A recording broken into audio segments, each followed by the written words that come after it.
My name is Nino Bernardo. It's a name that really doesn't fit this face.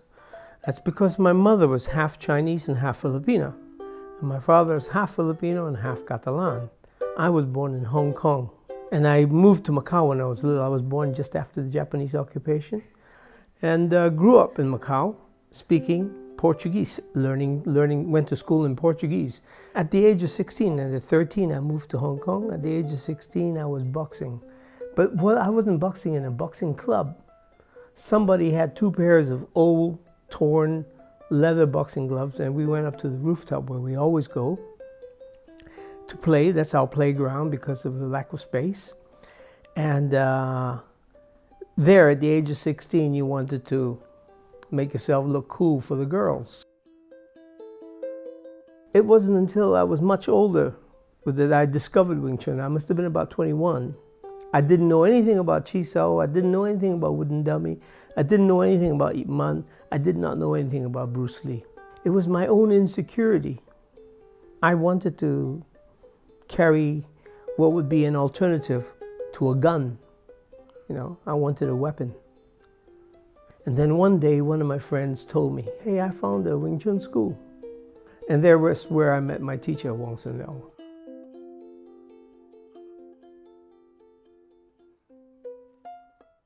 You see, when I left Hong Kong and I went to live in London, I didn't want to be a teacher. That wasn't my plan. I found one person from the same school, and he hadn't finished the system, okay? So he came to my place, and to this day, he calls me Sifu and I call him Si Hing. Sifu means he calls me master. And I call him Si Hing, older brother, because he is my older brother. Eventually, he brought in a friend, and at one point, there were 4 of us. A Japanese guy, a Singaporean guy, a Hong Kong Chinese guy, and myself, and we trained together. They never paid me in money. My first student, English student, he asked me how much. So I gave him a tin. I cut a slit in the tin and I said, when I'm not looking, put some money in there, like a tip. Okay, and that's how money got involved. Eventually that group grew, and there was a group of about 16, 17 of us that we would just meet regularly. And for 20 years, we would train together. But this was 1984 when I found the basement and the group was there, we were training. I think it was the same year I met a well-known martial artist who came to London, and he wanted to meet me because he'd heard through the grapevine that a student of Wong was teaching in London. And that was when I got visited by magazine reporters and photographs got taken of me, and I got seduced. And my ego took over, and I liked my picture in the magazine, and I became famous. Okay, and that was the worst thing for me. Criticism is not bad because you can ignore them. Compliments is dangerous. If somebody who doesn't know anything about Wing Chun tells me I'm good at Wing Chun, and I believe him, I'm a bigger idiot than him. But I was lucky. I had a small group, and the same number of people stayed together for a long time. I still am lucky. I have really, really nice people training with me. Not very many, but that's good. I don't want many. I don't want a school with 200 students. I don't want a school with 20 students. I have about 5 or 6 people that train with me, and I'm happy because it gives me the room to study what I teach and to teach what I teach and share my information, my knowledge, my experience with a small group. It's much easier to have a family of 5 children than to have a family of 200 children.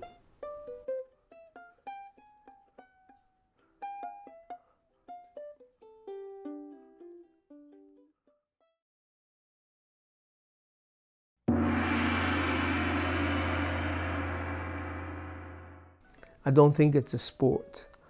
I don't think you can get a gold medal at the Olympics for doing Wing Chun, and if you did, there would be something wrong with it. You know, I wouldn't take it as a sport, but I take it as a very enjoyable activity in which it plays on your emotions, makes you familiar with your ability to lapse into anger or have a relapse of stupidity. And I think that's the most important part of it.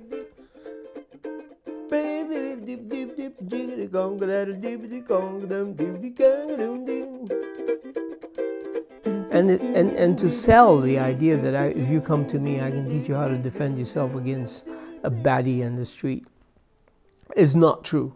I cannot do that. Find somebody who can. I can't. I will not teach you that. Okay, I will ask you to delete all the movies of your head, because there's such a lot of publicity on Wing Chun and Kung Fu in general. People automatically think that you're a Bruce Lee. Any Kung Fu will not teach you to be stupid. If the person is bigger and stronger or he has a weapon, you just don't want to fight him. You want to avoid all those situations. So I tell all my students, the new students, delete combat, delete competition, delete self-defense from their computers, okay? Really, it is necessary. Study a fantastic system, a process that the Chinese developed a long time ago. And I say to my students, when you Wing Chun, don't fight. When you fight, don't Wing Chun.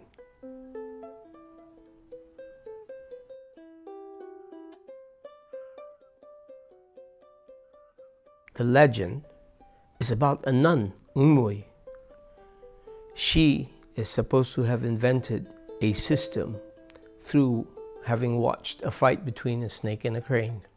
Wing Chun was a young girl. Her dad was a seller. He sold tofu. There was a warrior who wanted to marry Wing Chun. She didn't want to marry him, and so he started to put pressure on the father, giving him threats. At this point, somehow or other, Mui, the nun who invented the system, came into the picture. She said, let me have the girl come with me for about 3 months, and then you fight her with no weapons, empty-hand fight. If you win the fight, you marry the girl. If you lose the fight, you give her her liberty. And the fight took place and the girl won. Mui was so pleased with the result of the fight, she named the system that she taught to this girl, Wing Chun, she named it after Wing Chun, this girl's name. But why would they say that it was invented by a woman? I think it was probably invented by both men and women, old men, who decided that the young men need to understand a little bit, to have a little ingredient, a feminine ingredient in their being.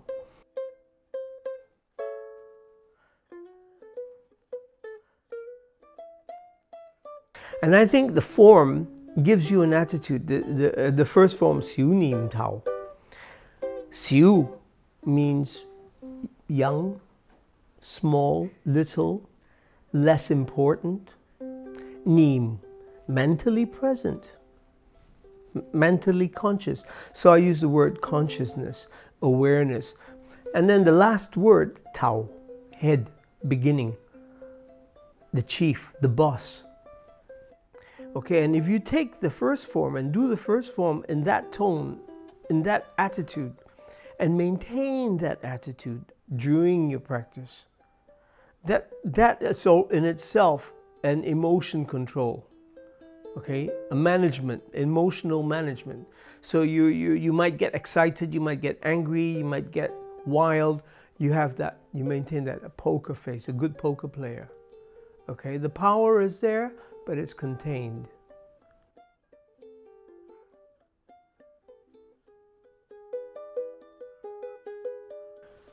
There, the posture, and the forms program a mechanism, mechanics. It's just a preparation for the person to do a game which we call Chi Sao. Chi Sao is not fighting. It's a fantastic game. It's a beautiful game. It requires speed, not speed in movement, speed in decision.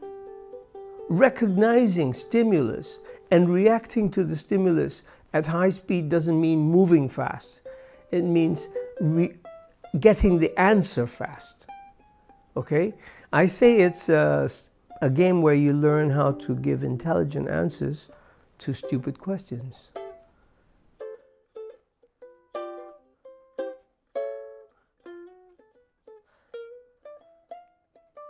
You can only work with somebody you like, a friend, a very, very good friend. You can work with that person, otherwise it will not work.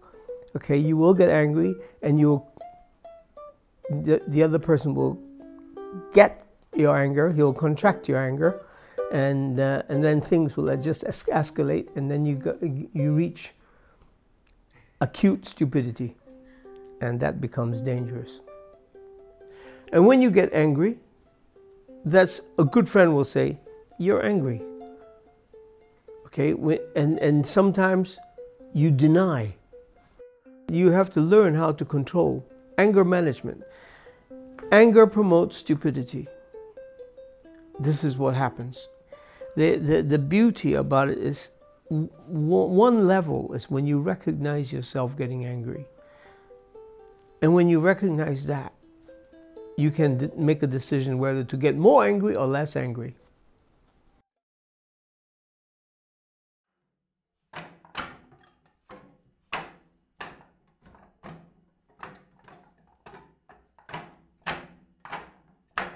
The wooden dummy is just a piece of wood with 3 arms and a leg. And it is not a precision tool. It is, however, a tool to fine-tune a precision tool. The precision tool that we fine-tune is the human body. Basically, it's just a piece of wood. Piece of wood with 3 arms and a leg.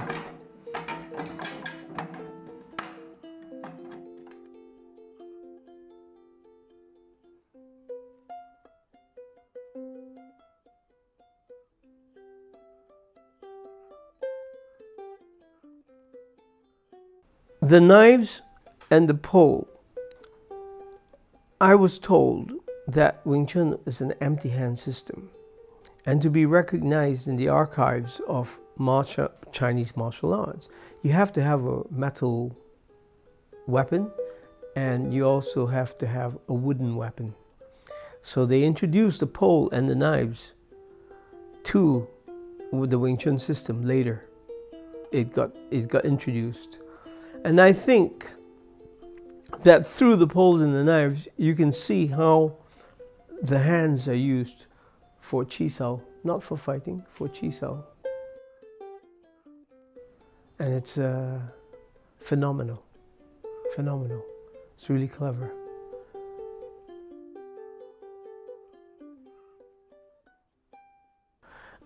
Somebody asked me, what does Wing Chun do for me? I'm still practicing today. It helps me reduce my own stupidity, and I've got a very, very big job. It's a big job for me, okay? And I also have a person who came to me once and said, why would I do Wing Chun? I said, well, it helps you become less stupid. And he said, but I'm not stupid. I said, well, then you don't need it.